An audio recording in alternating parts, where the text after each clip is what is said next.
Shalom, my dear Chevra. I want to just focus with Rosh Hashanah coming on one aspect of shofar blowing. There are many different mefarshim that explain where shofar comes from. Maybe it comes from Akedat Yitzchak, and we have the aspect of Mesirat Nefesh. Maybe it comes from Har Sinai and the fear and trepidation of the Har, the mountain that's shaking.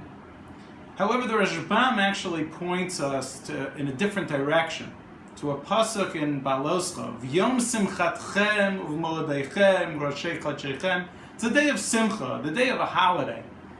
And you blow shofar, the Torah says, on all your holidays, your happy days, on those days that you have such happiness, the holidays, the Yom Tovim of Am Yisrael, you blow shofar, and it's introduced as Yom Simchatchem.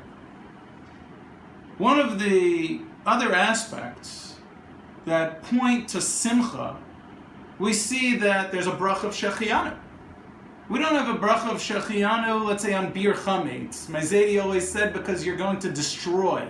So when you go and destroy, you don't have a Shechianu. There's no Shechianu on Sfirat HaOmer, because you're going to be counting towards an Omer, from a Karban Omer that doesn't exist, towards a Shtei Alechem which doesn't exist. There's sadness. Where there's sadness, we don't have a Shechianu.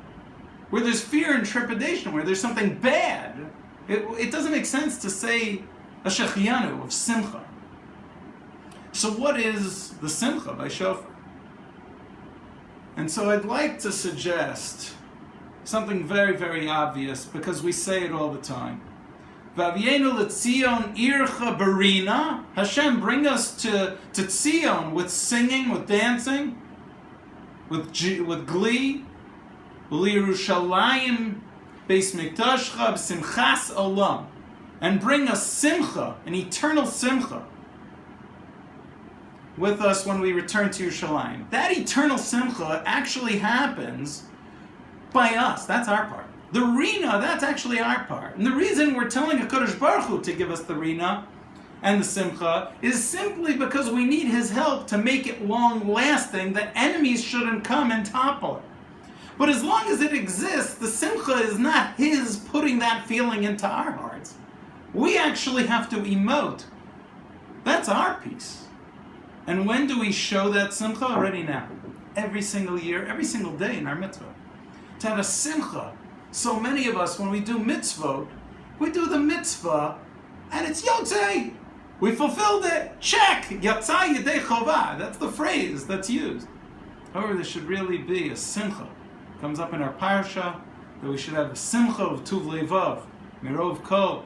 Should look at the goodness of having the mitzvot and have such a simcha. And maybe this year, when listening to the shofar, we could remember that this isn't just a remembrance, reflection, Mesiras Nefesh, a calling out, a crying out, all these feelings and concepts that we've always been taught. There's an additional, and perhaps even the most important piece, and that's the simcha that we feel right now having HaKadosh Baruch Hu in our lives. The simcha of shofar, dancing Hashem through the streets, and that way we'll have Yismachu v'malchutcha, the happiness with the Malchut of Hashem. Shana Tova u'Metuka.